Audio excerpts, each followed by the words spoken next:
ಇದು ಇದು ಹೇಗೆ ಈ ಥರ ಆಯಿತು ಅಂದರೆ ಇದು ನಮ್ಮಮ್ಮ ಹೇಳ್ತಾರೆ, ಡಾಕ್ಟರ್ ಶಶಿರೇಖಾ ಅವರು ನಮ್ಮಮ್ಮ ಹೇಳ್ತಾರೆ. Okay Riyam, well done. So hi friends, ಇಲ್ಲಿ ಏನಾಯಿತು, ನಾವು ಕೆಳಗಡೆನಲ್ಲಿ ವಾಟರ್ ಬಾಯ್ಲ್ ಮಾಡಿದ್ದೀವಿ, ಅದರಿಂದ ಏರ್ ಮಾಲಿಕ್ಯೂಲ್ಸ್ ಜನ್ರೇಟ್ ಆಗಿರುತ್ತೆ, ಅದು ಮೇಲ್ಗಡೆ ಭಾಗದಲ್ಲಿ ತುಂಬಿಕೊಂಡಿರುತ್ತೆ ಇಷ್ಟು ಭಾಗದಲ್ಲಿ. ಸೊ ಒಳಗಡೆ ಇರೋ ಪ್ರೆಷರು ಅಟ್ಮಾಸ್ಫಿರಿಕ್ ಪ್ರೆಷರ್ ಈಕ್ವಲ್ ಆಗಿದೆ.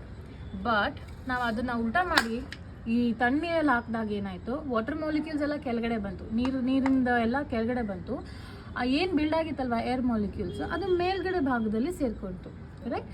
ಇವಾಗ ಏನಾಯಿತು, ಈ ಒಳಗಡೆ ಇರೋ ಏರ್ ಮಾಲಿಕ್ಯೂಲ್ಸ್ಗೆ ಏರ್ ಪ್ರೆಷರ್ಗೂ ಹೊರಗಡೆ ಇರೋ ಅಟ್ಮಾಸ್ಫಿರಿಕ್ ಏರ್ ಪ್ರೆಷರ್ಗೂ ವೇರಿಯೇಷನ್ ಆಯಿತು. ಅಂದರೆ ಈ ಹೊರಗಡೆಯಿಂದ ಪ್ರೆಷರ್ ಜಾಸ್ತಿ ಆಯಿತು, ಹೊರಗಡೆ ಇರೋ ಅಟ್ಮಾಸ್ಫಿರಿಕ್ ಪ್ರೆಷರ್ ಒಳಗಡೆ ಇರೋದಕ್ಕಿಂತ ಜಾಸ್ತಿ ಇದೆ.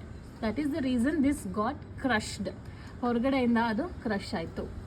ಆ್ಯಂಡ್ ಇದಕ್ಕೊಂದು ಲೈವ್ ಎಕ್ಸಾಂಪಲ್ ಏನಂದರೆ, ರೀಸೆಂಟಾಗಿ ನಾವು ಸಬ್ಮರೀನ್ಸ್ ನೋಡಿದ್ದೀವಿ. ಸಬ್ಮರೀನ್ಸ್ದು ಇದೇ ಟೆಕ್ನಿಕ್ ಆಗಿರುತ್ತೆ. ರೀಸೆಂಟಾಗಿ ಒಂದು ಮಿಲಿಯನ್ ಇಯರ್ ಸಬ್ಮರೀನ್ಸ್ದು ಬ್ಲಾಸ್ಟ್ ಆಯಿತು, ಅಥವಾ ಪ್ರೆಷರ್ ತಾಳದೆ ಹೋದು ಅದು ಬ್ಲಾಸ್ಟ್ ಆಗಿ ಡೆತ್ ಕೂಡ ಆಯಿತು ಅವ್ರದ್ದು.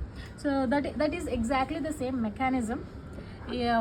ಒಳಗಡೆ ಇರೋ ಪ್ರೆಷರ್ ಬಿಲ್ಡ್ ಆಗಿತ್ತು, which did not match with the ಹೊರಗಡೆ ಇರೋ ವಾಟರ್ ಪ್ರೆಷರ್. ಆ ಪ್ರೆಷರಿಂದ ಅದು ಕ್ರಶ್ ಆಯಿತು. ಕ್ರಶ್ ಆಗಿ ಒಳಗಡೆ ಇರೋ ವೇರಿಯಸ್ ಎಕ್ವಿಪ್ಮೆಂಟ್ಸ್, ವೇರಿಯಸ್ ಪ್ರೆಷರ್ ಇಂಬ್ಯಾಲೆನ್ಸಸ್ಸಿಂದ ಅದು ಬ್ಲಾಸ್ಟ್ ಆಯಿತು, and there was death of people. So this is about pressure. Thank you guys. So keep following, share, like and subscribe to Rayam's Rover for more such scientific videos. Bye bye. Bye.